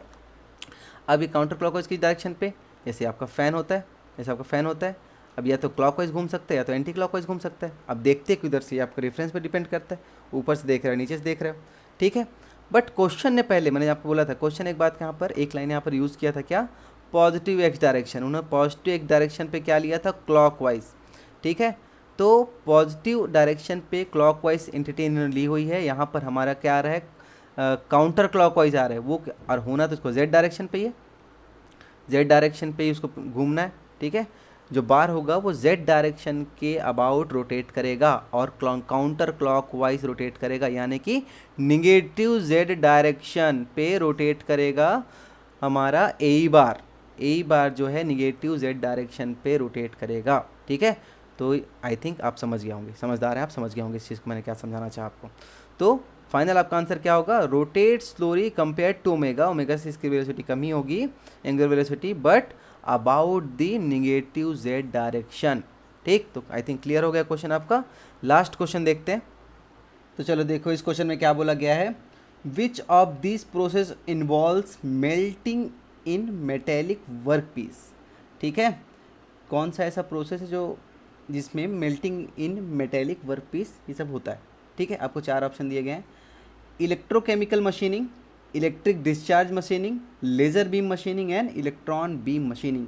Very important for all exam, ठीक है। बहुत बहुत बहुत ज़्यादा इंपॉर्टेंट क्वेश्चन है सब। इनमें और भी ज़्यादा अनकन्वेंशनल मशीनिंग के बहुत सारे टॉपिक हैं, इसके बाद एक सेपरेट वीडियो मैं उन पर बना दूंगा कि हर किसी की स्पेसिफिक प्रॉपर्टीज़, टूल क्या होता है, इंपॉर्टेंट फीचर क्या होते हैं, सब उन सब में से ज़्यादा सबसे ज़्यादा इफ़िशिएंट कौन सा है, ठीक है, पावर कंजप्शन किस में कितना ज़्यादा होता है, कौन कौन से टूल मटेरियल होते हैं, कौन कौन से तरीके के एप्लीकेशन किए जाते हैं, उन सब का डिटेल मैं एक वीडियो में अलग से बना दूंगा, ठीक। तो आप उससे देख लेना। बाकी अभी इस क्वेश्चन पे डिस्कस करते हैं। देखो इलेक्ट्रोकेमिकल जो मशीनिंग है तो वहाँ पर मेल्टिंग नहीं होता है, ठीक है। बाकी के तीनों प्रोसेस में मेल्टिंग एंड वेपोराइजेशन, ठीक है, फ्यूजन एंड वेपोराइजेशन, तीनों के तीनों में ये जो अपने क्या होना चाहिए, मैकेनिक्स ऑफ मटेरियल रिमूवल जो होता है, फ्यूजन एंड वेपोराइजेशन होता है। इसमें क्या होता है, देखो इन तीनों का जो मैकेनिक्स ऑफ मटेरियल रिमूवल ये क्या होता है, fusion and vaporisation,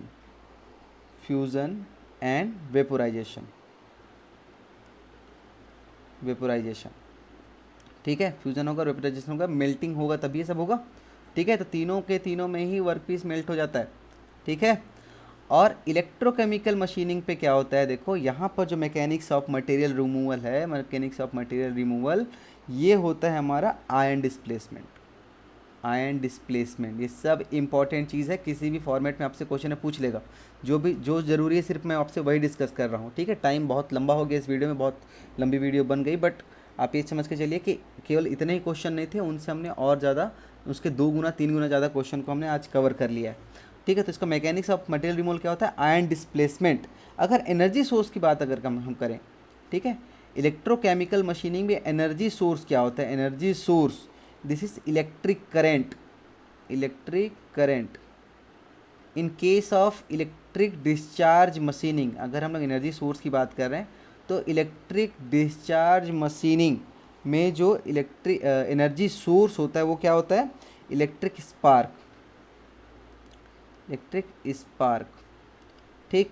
in case of laser beam machining क्या होता है, powerful radiation is the energy source, powerful radiation, ठीक है। और in case of electron beam machining यानी कि ईबीएम, शॉर्ट में लिख देता हूँ ईबीएम, ठीक। इलेक्ट्रॉन बीम मशीनिंग में जो एनर्जी सोर्स होता है वो होता है high speed electrons, high speed electrons. चलो इतना टाइम हो ही गया है, थोड़ा सा 10 मिनट और नहीं सही, हम लोग थोड़ा सा इनके बारे में जितना एटलीस्ट जितना है उनके बारे में थोड़ा थोड़ा डिस्कस और कर लेते हैं, जो कि बहुत इंपॉर्टेंट है, किसी न किसी एग्जाम में पक्का आप एक्सपेक्ट कर सकते हो वहाँ से क्वेश्चन, है ना। यहाँ से हमेशा क्वेश्चन आता ही आता है। तो इन चारों के बारे में थोड़ी थोड़ी जो इंपॉर्टेंट चीज़ें हैं, बहुत ही ज़्यादा इंपॉर्टेंट हाईलाइटेड चीज़ें इन चारों प्रोसेस के बारे में, उनको हम यहाँ पर डिस्कस कर लेते हैं, उसके बाद आज की वीडियो ख़त्म करेंगे। चलो स्टार्ट करते, देखते हैं, 10 मिनट और नहीं सही। चलो फर्स्ट देखते हैं अपन इलेक्ट्रोकेमिकल मशीनिंग के बारे में, जो भी इंपॉर्टेंट फीचर हैं इसके मैं उनके बारे में डिस्कस करूंगा, बहुत ज़्यादा इन डेप्थ नहीं जाएंगे। इलेक्ट्रोकेमिकल मशीनिंग में जैसा मैंने आपको बताया, आपका mechanics of material removal, ion displacement होता है, और एनर्जी सोर्स जो होता है वो इलेक्ट्रिक करंट होता है, ठीक है। यहाँ पर जो बहुत इंपॉर्टेंट चीज़ जो एग्ज़ाम हमेशा इंटरेस्ट लेता है इस टॉपिक पर, वो है नो टूल वियर। इसमें टूल वियर होता ही नहीं है, नो टूल वियर, बहुत इंपॉर्टेंट पॉइंट है, कई बार एग्जाम में पूछ चुका है, ठीक है। नो टूल वियर ईसीएम की प्रॉपर्टी है, ठीक है, नो टूल वियर। तो यहाँ पर क्या होता है, material removal rate divide by, अगर टूल वियर आप करोगे, टूल वियर तो इसकी वैल्यू आती है इनफाइनाइट, इसको भी एग्जाम में पूछा गया है, ठीक है। Rate of material removal rate is independent of work piece, material removal rate is independent of work piece, किसी भी टाइप का मटेरियल हो, ठीक है। आप जब उसको मशीनिंग प्रोसेस करेंगे तो उसको मटेरियल के हार्डनेस से लेना देना ही नहीं है, वो सेम मटेरियल रिमूवल रेट हर एक वर्क पीस के लिए करेगा, ठीक है। इसका मीनिंग ये है। तो rate of material removal is independent of work piece hardness. Tool इसका जो होता है, टूल मटेरियल क्या होता है, देखो टूल मटेरियल ये होता है कॉपर, ब्रास या फिर स्टील, ठीक है। ये आप इसके टूल मटेरियल याद रखना, पूछता है एग्जाम में, ठीक है। इसके बाद एक और इससे प्रोडक्ट क्या बनाया जाता है, देखो तो ट्विस्ट ड्रिल जो रहते हैं ना, ट्विस्ट ड्रिल आप पढ़ते हो इसके बारे में मशीन डिज़ाइन में, twist drills are made by ECM process, ठीक। Twist drills are made by ECM process, ECM process twist drill बनाए जाते हैं। इसके बाद अपन देखते हैं ईडीएम, यानी कि इलेक्ट्रिक डिस्चार्ज मशीनिंग, ठीक है। ईडीएम का जो इंपॉर्टेंट पॉइंट है आपको यहाँ बता देता हूँ। यहाँ पर मैंने आपको पहले बताया था कि इसका जो मैकेनिक्स ऑफ मटेरियल रिमूवल है वो क्या है, फ्यूज़न एंड वेपोराइजेशन, यानी कि मेल्टिंग होगी, यहाँ पर फ्यूजन एंड वेपोराइजेशन है। इसका एनर्जी सोर्स क्या होता है, इसका एनर्जी सोर्स होता है इलेक्ट्रिक स्पार्क, ठीक है। इलेक्ट्रिक स्पार्क, हर एक चीज़ के बारे में डिटेल में कभी किसी और वीडियो पर हम डिस्कस करेंगे। यहाँ देखो, यहाँ जो वर्क जो होता है ना, वर्क पीस जो होता है, work piece is covered by dielectric fluid. तो हम मीडियम जो होता है ना, मीडियम है, बहुत इंपॉर्टेंट है ये, डाइलेक्ट्रिक फ्लूइड के नाम से कई बार एग्जाम में आ चुका है। डाई इलेक्ट्रिक फ्लूइड ये क्या होता है, मीडियम होता है, ठीक। अब उसकी अलग से जो बहुत सारी प्रॉपर्टीज़ होती हैं डाइलेक्ट्रिक फ्लूइड की, जो भी एग्जाम में आती है, मगर हम वो सब चीज़ यहाँ पर डिस्कस नहीं करेंगे। यहाँ देखो एक चीज़ और इंपॉर्टेंट है कि अब very high temperature develops on the electrode, जो इलेक्ट्रोड होता है ना उसमें बहुत हाई टेम्परेचर डेवलप होता है, लगभग इसका रेंज होता है 10,000 to 12,000 डिग्री सेंटीग्रेड, और इसी की वजह से क्या होता है, मेल्टिंग एंड वेपोराइजेशन हमारा अचीव होता है, ठीक है। एक चीज़ तो ये हो गई, और नेक्स्ट चीज़ देखते हैं इसमें किन किन तरीके के मटेरियल के लिए यूज़ कर सकते हैं हम लोग ईडीएम। तो ऑल कंडक्टिंग मटेरियल्स के लिए हम लोग क्या कर सकते हैं, ईडीएम यूज़ कर सकते हैं। मेरी राइटिंग बहुत ज़्यादा गंदी बन रही है, एक्चुअली ये प्रॉब्लम राइटिंग की भी है और पेन टेबलेट की भी है, थोड़ा उसमें कुछ खराबी है, मैं उसमें काम कर रहा हूँ, जल्दी ठीक हो जाएगा, नेक्स्ट वीडियो में शायद ये देखना ना पड़े। ऑल कंडक्टिंग मटेरियल्स पे आप ईडीएम लगा सकते हैं, कंडक्टिंग होना चाहिए, ठीक है, तभी आप इसको यूज़ कर सकते हैं। एंड अलॉयस जो कि इलेक्ट्रिकली कंडक्टिव हो, ठीक है। किस तरीके के प्रोडक्ट बनाए जाते हैं, प्रोडक्ट कैसे होते हैं, देखो ब्लाइंड कॉम्प्लेक्स कैविटीज़, ठीक है, या फिर micro holes for nozzle. Nozzle में बहुत बारीक होल होते हैं, ठीक है। माइक्रो होल्स फॉर नोज़ल वो भी ईडीएम के प्रोसेस से ही बनाए जाते हैं, ठीक। और जिगजैग होल्स जो होते हैं, ये सब एग्जाम पे आया हुआ क्वेश्चन है।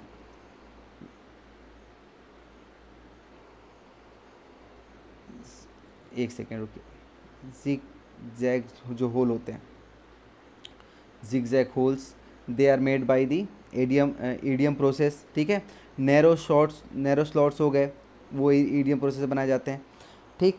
अच्छा ठीक है, इसमें एक चीज़ और देखिए, अगर आपको ऐसा क्वेश्चन में पूछा जाए to drill a hole of square cross section, hole बनाना है आपको, ड्रिल करना है, मगर स्क्वायर क्रॉस सेक्शन का होना चाहिए वो, ठीक है। नॉन सर्कुलर, यानी कि नॉन सर्कुलर, कहीं पर आप नॉन सर्कुलर कोई होल क्रिएट कर रहे हैं, इस तरीके का होल भी क्रिएट करना हो तो वहाँ पर भी अब क्या करते हैं हम लोग, ईडीएम प्रोसेस ही यूज़ करते हैं, ठीक है। ईडीएम प्रोसेस यूज़ करते हैं। नेक्स्ट प्रोसेस के बारे में देखते हैं। तो नेक्स्ट प्रोसेस क्या था हमारा, ईबीएम, इलेक्ट्रॉन बीम मशीनिंग, ठीक है। अब यहाँ पर हमारा mechanics of material removal rate क्या था, मैं एक बार वापस से आपको रिकॉल करा देता हूँ। हमारा जो मैकेनिक्स ऑफ मटेरियल रिमूवल था वो क्या था, फ्यूजन एंड वेपोराइजेशन था। और जो एनर्जी सोर्स था वो क्या था, हाई स्पीड इलेक्ट्रॉन्स, ठीक। हाई, जब भी किसी प्रोसेस में इलेक्ट्रॉन्स इन्वॉल्व हो गए वहाँ पे वैक्यूम को होना मस्ट है, क्योंकि एटमॉस्फियर पहाड़ की तरह एक इलेक्ट्रॉन के लिए क्रॉस कर पाना एटमॉस्फियर को, ठीक है। एटमॉस्फियर जो भी वहाँ पर जो भी एटम्स हैं, ठीक है, जो भी एयर के मॉलिक्यूल्स हैं, उनको पार कर पाना बहुत मुश्किल होता है इलेक्ट्रॉन के लिए, उसके लिए पहाड़ के जैसा है वो। तो हमेशा जब भी हमको इलेक्ट्रॉन से किसी भी तरीके के प्रोसेस, मैन्युफैक्चरिंग प्रोसेस करानी है, हमको वहाँ वैक्यूम का होना बहुत ज़रूरी है। तो vacuum is must here, vacuum is must, ठीक है। इसी के साथ में क्या होता है देखो, machining of complex contours are very easy. Electron beam machining से machining of complex contours are very easy, ठीक है। इसमें जो टूल होता है, वो क्या होता है, electron beam with high velocity, ठीक। Electron beam with high velocity is the tool of electron beam machining process, ठीक है। स्पेसिफिक पावर कंजप्शन जो होता है ना इसका बहुत ज़्यादा होता है, very high specific power consumption बहुत ज़्यादा होता है। All kind of material can be machine, सभी टाइप के मटेरियल को आप मशीन कर सकते हो, ठीक। Can be machine. राइटिंग वास्तव में थोड़ी सी गंदी है, मगर आप थोड़ा समझदार हैं, आप सब समझ जाएंगे, ठीक है। अच्छा ठीक है, शेप एप्लीकेशन, इसका किस किस तरीके का प्रोडक्ट आप बना सकते हो, किस किस तरीके का शेप बना सकते हो। Drilling of fine holes, cutting contours in sheets, ठीक है। कटिंग कंटूर्स इन शीट्स मैं आपको ऐसे ही बता रहा हूँ, आप लोग नोट कर लेना। एंड कटिंग नैरो स्लॉट्स, इन सब चीज़ों के लिए अपन ईबीएम प्रोसेस का यूज़ कर सकते हैं, ठीक है। एक बहुत इंपॉर्टेंट प्रोडक्ट है, वो है turbine blades are made by the electron beam machining, ठीक। तो ये भी याद रखना, टरबाइन ब्लेड्स अगर पूछा जाए और ईबीएम वहाँ हो ऑप्शन में तो ये करेक्ट ऑप्शन होगा, ठीक है। इसके बाद जो हमारा लास्ट बच जाता है वो क्या है, जो हमारे ऑप्शन में था, इसके अलावा तो बहुत सारे प्रोसेस, मगर हम इन्हीं चारों के बारे में डिस्कस करने वाले हैं। ईबीएम, लेज़र बीम मशीनिंग, ठीक है। लेज़र बीम मशीनिंग, इसके बारे में मैंने आपको क्या बताया था, इसका मैकेनिक्स ऑफ मटेरियल रिमूवल, इसका भी फ्यूजन एंड वेपोराइजेशन था। और इसका जो एनर्जी सोर्स होता है वो क्या होता है, पावरफुल रेडिएशन। हमने इसको डिस्कस नहीं किया अभी, है ना, इसको लास्ट में देखने के लिए बचाए थे ईबीएम। तो चलिए देखिए, इसमें जो एक ख़ास बात है, इसमें हम लोग क्या करते हैं, रूबी पल्स का यूज़ करते हैं, ठीक है। या फिर इसको बोल सकते हो pulsed Ruby laser is used, ये इस नाम से एग्ज़ाम में बहुत बार आता है, ठीक है। एक और होता है CO2N2 लेज़र हम लोग यूज़ करते हैं, ठीक है। ये भी यूज़ होता है और ये भी यूज़ होता है, पल्स रूबी लेज़र भी यूज़ होता है इसमें, और CO2N2 लेज़र भी हम लोग इसमें यूज़ करते हैं, ठीक है। मैकेनिक्स ऑफ मटेरियल मैंने आपको बता ही दिया है, इसमें मेल्टिंग एंड वेपोराइजेशन है। इसमें देखिए मीडियम क्या होता है, नॉर्मल, यहाँ पर लेज़र इन्वॉल्व है, मगर यहाँ पर जो मीडियम होता है वो होता है नॉर्मल एटमॉस्फेयर ही होता है, नॉर्मल एटमॉस्फेरिक कंडीशन में ही होता है, ठीक है। नॉर्मल एटमॉस्फेयर तो मीडियम, यहाँ पर किसी भी तरीके के वैक्यूम की जरूरत नहीं है। टूल क्या होता है इसमें, अगर टूल की बात करें तो high power laser beam is the tool for laser beam machining. High power laser beam is the tool of laser beam machining, ठीक है। अब देखो स्पेसिफिक पावर कंजप्शन की अगर बात करें हम लोग इसके कंपैरिजन में, स्पेसिफिक पावर कंजप्शन का जो अभी ईबीएम में देखे थे, for the same amount of material removal it, यानी कि एलबीएम यानी कि laser beam machining uses more power than electron beam machining. इसमें जो स्पेसिफिक पावर कंजप्शन होता है that is even more than EBM process, ठीक है। इसमें भी all kind of materials can be machined, materials can be machine, ठीक है। अच्छा, इसमें भी एक चीज़ इंपॉर्टेंट प्रोडक्ट है, देखो, gas turbine blades are made by laser beam machining. तो गैस टरबाइन ब्लेड्स के अगर बारे में पूछता है, एलबीएम आपको दिया गया है, तो राइट आंसर है लेज़र बीम मशीनिंग से हम लोग गैस टरबाइन ब्लेड्स बनाते हैं, ठीक है। अच्छा चलिए, तो इतना। और फिर अगर हम लोग को फाइन होल्स भी बनाने हो, ड्रिलिंग करने हो, ठीक है, थिन, बहुत थिन शीट हो, काफ़ी थिन शीट, और थिन शीट पे हमको वेरी फाइन होल करना, बहुत फाइन होल करना हो, तो उस कंडीशन पे भी लेज़र बीम मशीनिंग का हम लोग यूज़ करते हैं। तो ठीक है, इतना आई थिंक काफ़ी है। इस पर एक सेपरेट वीडियो मैं बनाऊंगा, उसमें आपको और डिस्कस करूंगा। बाकी आज के लिए I think this much is more than enough. हमारा वीडियो 1 घंटे से भी ऊपर हो गया है, और बस ये सबको डिस्कस करना था मेरे को। तो चलिए, आई थिंक मेरे को आप समझ में आया होगा, आप लोगों को ये वीडियो आपके लिए हेल्पफुल रहा होगा। और पढ़ते रहिए, खुश रहिए। आपको अगले वीडियो में मिलते हैं। अगर आपको थोड़ा भी हेल्पफुल लगता है, सब वीडियो आपके काम की लगती है, तो प्लीज़ सब्सक्राइब कर लीजिए चैनल, अपने दोस्तों तक पहुंचा दीजिए जो भी गेट की हो या फिर किसी भी तरीके की गवर्नमेंट एग्ज़ाम की तैयारी कर रहे हैं जिसमें मैकेनिकल इंजीनियरिंग के सब्जेक्ट्स इन्वॉल्व हैं, तो उन तक भी ये वीडियो शेयर करिए, उन तक भी ये बातें पहुँचे, उन तक भी ये लेक्चर्स पहुँचे, उनको भी फ़ायदा हो। और कोई भी टॉपिक में अगर आपको दिक्कत आती है, उस पर आपको कोई भी तरीके का वीडियो चाहिए, आप मुझे फ्रीली कमेंट बॉक्स में लिखिए, हम उस पर वीडियो बनाएंगे, डिस्कस करेंगे। तो चलिए, पढ़ते रहिए, खुश रहिए, और चैनल सब्सक्राइब कर दो यार। मिलते हैं नेक्स्ट वीडियो में। Thank you so much.